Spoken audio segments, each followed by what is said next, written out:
Dear attendees, welcome to our next panel, which is dedicated to changing your career path to private equity. And we welcome two guests. The first one is Jean-Louis Fall, who is currently working for a family office. He previously worked at KPMG and recently changed to private equity.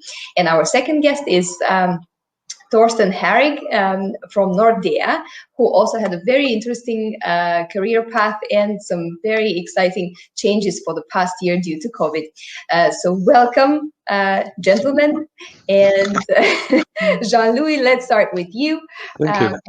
Let us know how you moved back to Luxembourg and why did you decide to quit Big Four and start a new path? So thank you very much for having me. Maybe I'll start with some background information about myself. So my name is Jean-Louis. I'm 28 years old. I have been living the last approximately 9 years in Switzerland. I studied in Lausanne. I did a master's degree in accounting, control and finance at HEC Lausanne. Afterwards, I moved to Zurich, where I worked at KPMG in the financial and regulatory audit of financial institutions like banks and asset managers. Then after 3 years, I decided, yes, I want to reorientate my career into private equity. So I started to look around, to explore what opportunities are on the market for my profile. And then also I decided to move back, as you said, to Luxembourg, my home country.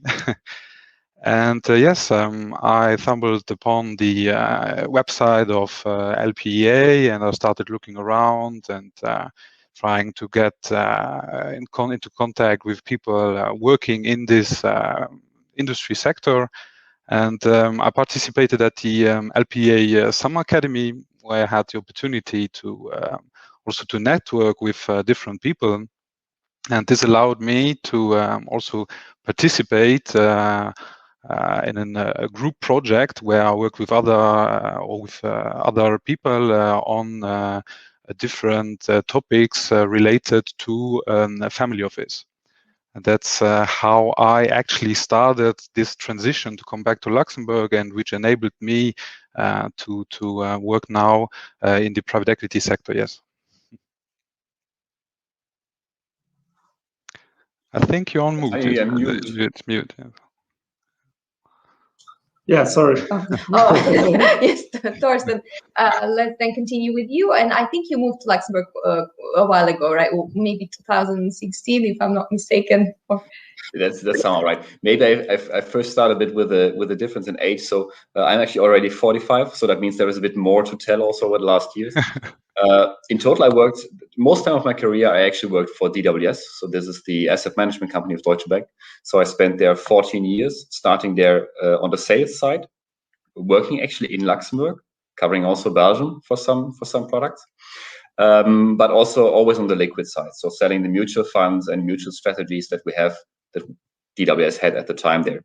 Then I decided to go a bit away from this kind of pure sales perspective, moving closer to product. So that's what the company called product specialists. So actually the part of the company that is explaining sales, how the products work, that is going to clients and explaining how products work in detail, why it doesn't make sense to invest into specific parts. Again, this was all very much on the liquid side, covering usually it was mostly on the fixed income side. That's been quite an interesting journey. So 14 years was quite long, quite good. I had the ability also to join some of the Luxembourg CCAF boards of the company. And then I actually took the decision to leave the company, to join a management board here in Luxembourg of a newly established company, still liquid.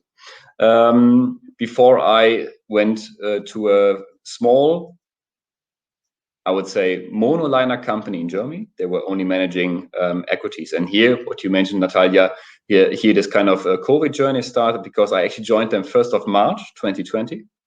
So that meant this company got hit. And I had some time of garden leave and reflected, okay, what can I do next? I had 2-3 different opportunities that I was pursuing. 2 of them were actually illiquid. One was with a broader illiquid scale, like Nordea, so where we have private equity and private debt, and the other opportunity was purely on the private debt side. So for me, the idea working for Nordea sounded pretty good. It's a large house. It's a company which is super well known in the liquid market, has made a, I would say, tremendous success in the last years. So really able to build up things, create new ideas. That's also something I described in the, as a presentation that we had earlier. So the idea is really to define what is your DNA, what can you do, where can you create a USP, and then to bring it out to the market. And my current role as running head of the illiquid investment solutions at Nordea simply means we are here centered in Luxembourg to make sure that the stuff that is produced, managed in Copenhagen, Helsinki, and or with other external partners, that this is well represented, well formulated, USPs are developed, we know who our competitors are, and then we bring this message out to our sales, out to our clients, and that's the target of the Luxembourg Hub. And to just give you some perspective, I think Nordea Asset Management is on the asset management company side, one of the largest ones here in Luxembourg. The product management team that is covering liquid and illiquid is approximately 30 people strong. And that just tells you how important this kind of local hub here is for Nordea. So therefore, the decision was for me very straightforward. And this little final needle that also played a role is that my hometown is actually Trier. So the decision was also between Frankfurt or Luxembourg. And home is where your heart is. Exactly. Okay, thank you for the testimonial. Well, when you did the transition, both of you, things evolve over time, but what kind of hard skills and soft skills do you realize today are more needed, are more critical in alternatives in private equity than in the space you were before? Shall I simply start? Sure. Sure. Yeah. Perfect. Then I just take this quickly on, because for me the point was clearly how to transport knowledge from the liquid side towards the illiquid side, because illiquid products, private equity works differently. You've got different kind of structures. Yeah, so it's not only about thinking about the strategies itself. It is also about how things can be structured. What kind of vehicle do you use? SIF versus Drive, what kind of structure do you use, a text transparent versus an in-transparent structure. So these are things that I believe are need to know once you go into this segment. That's one point. And the second point clearly is how to differentiate the illiquid part versus the liquid part in terms of strategies. So here I was rather well prepared. I, let's say, took the CFA designation some years ago. So in 2008, I have actually been training people on the CFA from 2008. I'm still doing this when there is no Corona. So this is part of understanding how liquid versus illiquid works is relatively close to me. But this additional layer of complexity when it comes to structuring, I think this is an added value that you need to learn. And I think if you want to go into this direction, you should know this, even if it sounds dry sometimes. I think from my point of view, it was really important for myself to step out of my comfort zone. I mean, I was working in a structure where I knew a bit which path I could choose, and pursuing a new career path was something. So I tried to say myself, okay, everything will be good. You have to pursue, you have to try something new, and to be open-minded. And especially, yes, step out of your personal comfort zone. You mentioned the CFA certification and other certifications out there.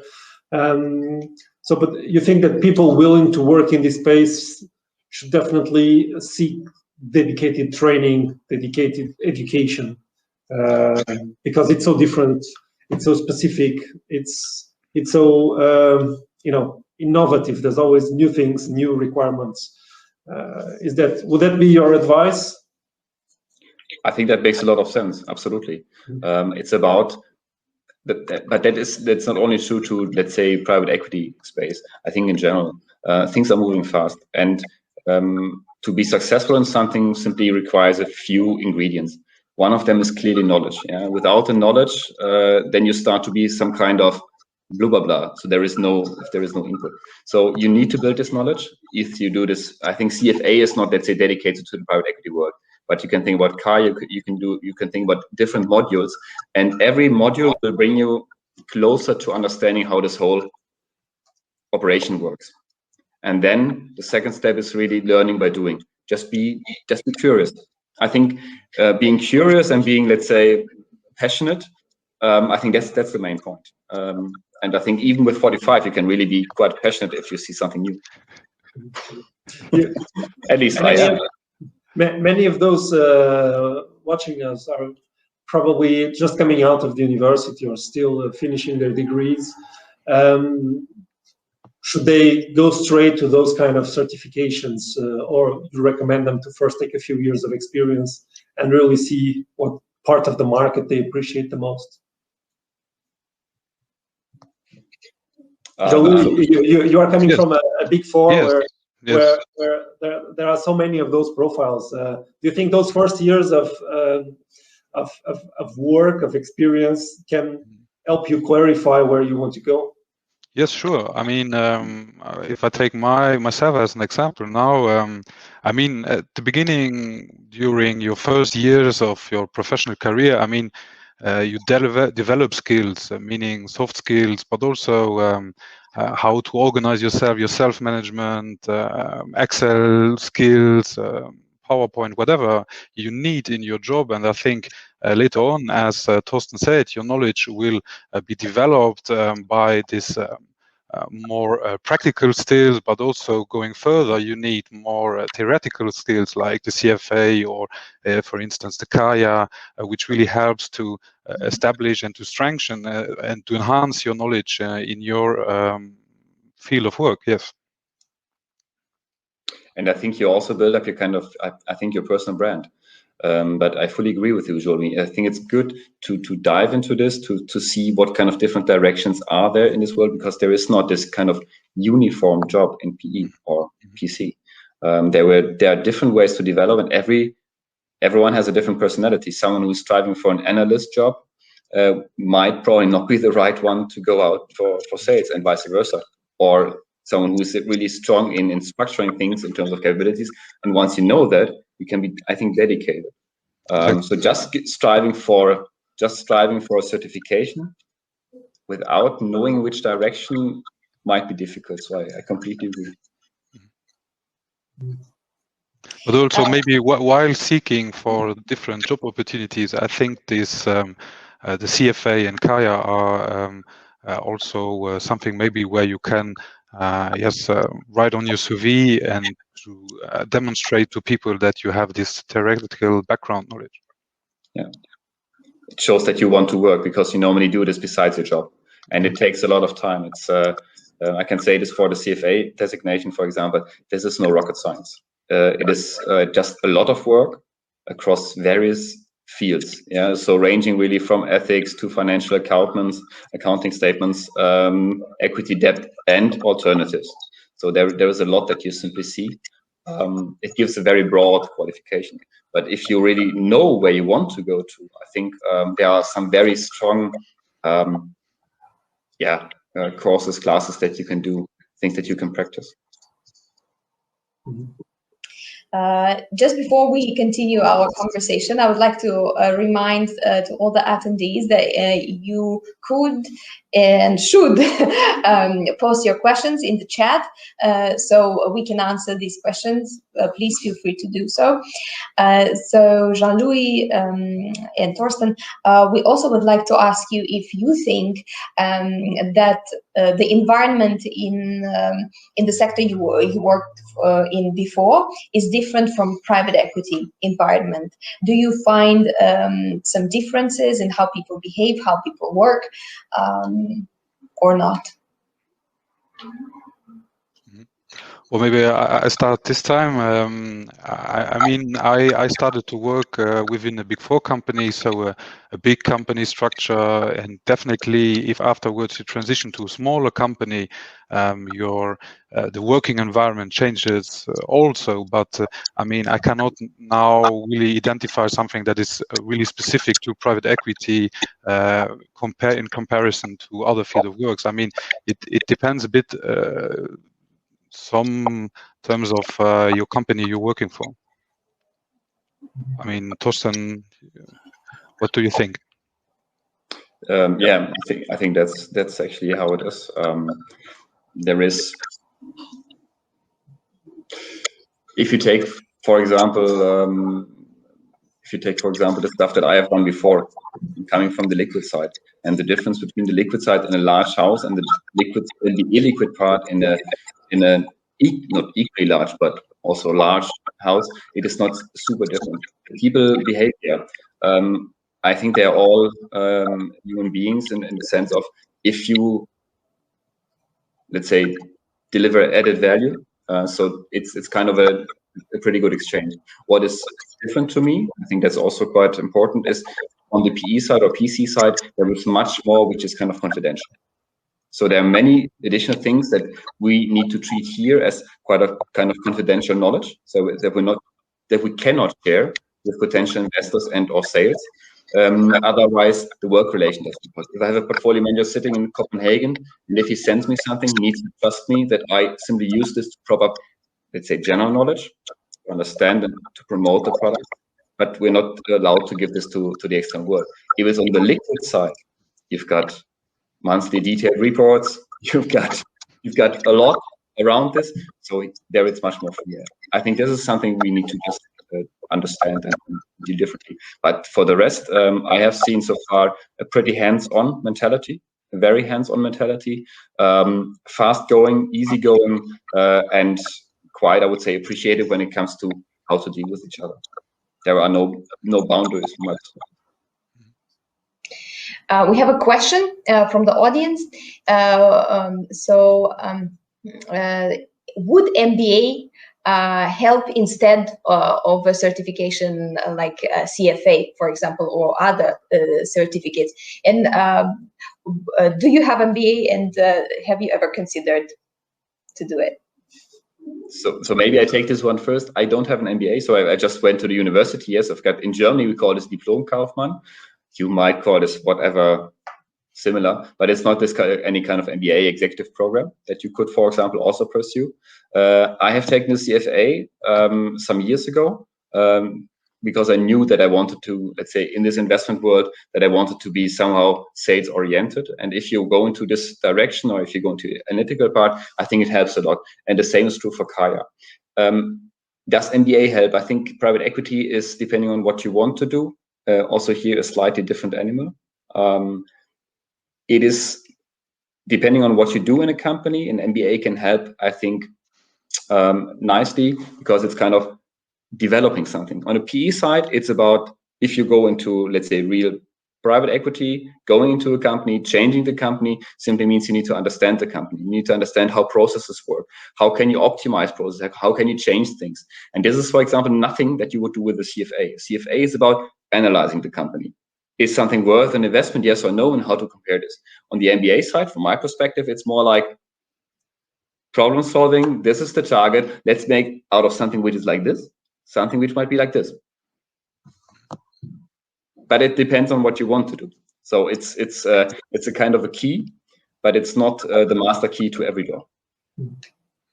Jean-Louis, do you consider taking an MBA in future? Sure. I mean, why not? I know a lot of people who are really successful who did MBAs. But I mean, it depends also a bit what you learn about it. As Torsten said, I mean, a CFA, a Kaya can form you and give you and enhance your knowledge in the field of work where you are working in. And the other side, an MBA also can give you some sort of networks or background knowledge about the more management specific topics linked to private equity.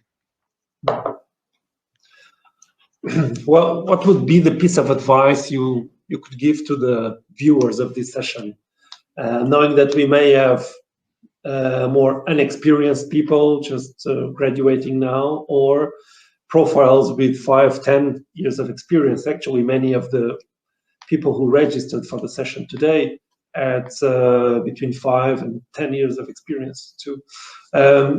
What would you recommend to maybe these two different target groups, or if you consider the same, what would you recommend them if they are really interested in private equity and they want to explore opportunities in private equity? I would suggest to if you really want to do this, you need to give it a try. You need to put your foot in the door. And I believe that there are not thousands of vacancies in Luxembourg in terms of job opportunities. That means you first, I think, should try to see in what kind of role do I want to step into such a market, into such a company, and then to see if this is really something for you, and then you can still develop, because you, no matter where you're starting, if you're starting from an administrative perspective, if you're starting like I did, jumping right in the middle, or if you're doing something different, it's this kind of look and feel that you learn, and the learning curve is usually super steep. I think this is, I don't know how you have experienced this, Jean-Louis, but for me, the learning curve was very steep, and I really enjoyed this. So I would say everyone that jumps into this will have this learning curve, and then he can take the decision which direction he takes. Exactly. I think it's at the beginning it's a bit, yes. I mean, jumping into cold water to step out of the comfort zone, but I mean, giving it a try, and also following every event of LPA helps to get in touch with new fields. We highly advise that. I am advising this because, I mean, sometimes also it's also about networking. I mean, talking to different people who do different things in private equity to get in touch with other people, to try to tell a lot of people your own story about yourself and what you want to do, and maybe also this works. And I think LPA helped me, the Summer Academy helped me to try and to start to build a network. Thank you for those nice words. Actually, we really want to continue pursuing the academy. We think it's very valuable. We are in the middle of the second edition of that academy now. We will have a third one in July. One comment we received here referring to family offices. Well, the person refers to family officer, but actually many people are curious about family offices, how they operate, because if private equity firms are somehow, not so visible out there, well, family offices are even more difficult to get by. I don't know, Jean-Louis, if you can unveil a bit of how is the life in the family office world. Torsten was speaking about confidentiality. I suppose family offices is confidentiality ×2 or ×10, something like that. That's true. I mean, people who are keen investing into private equity, it's really private. These are, I mean, professionals. These people know exactly what they're doing. And it's, for me, was a big pleasure also to gain this I mean, that they let you work for them is something that was a great pleasure for me. The meaning, I mean, it is confidential. There are in Europe a lot of other family offices, but they are not as visible by definition as other private equity firms. Yes. And yes, I just have a remark about the family offices. We at LPA, we have the webinars which are dedicated to career. And in January, we had a special session with a family office which is present in Luxembourg. Unfortunately, it was, as everything is in family offices is very private.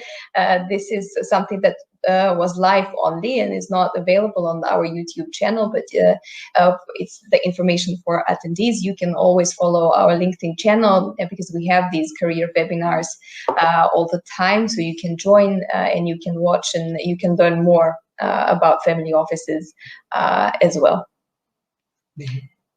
Yes, and do you have any final considerations? We have I assume a young graduate looking for a first job in this industry in Luxembourg in private equity. What would you recommend to a young graduate? What should he do next, other than visiting the booths in the job fair? I think there is no one size fits all answer. It's really like there are in Luxembourg, I believe, so many, let's say, different opportunities to work for. But it's I think exactly as Jean-Louis said before, it's kind of a networking thing, because you need to know and need to learn what is actually available. So every kind of networking event, if it is organized by LPA or whatever, is, I think, helping.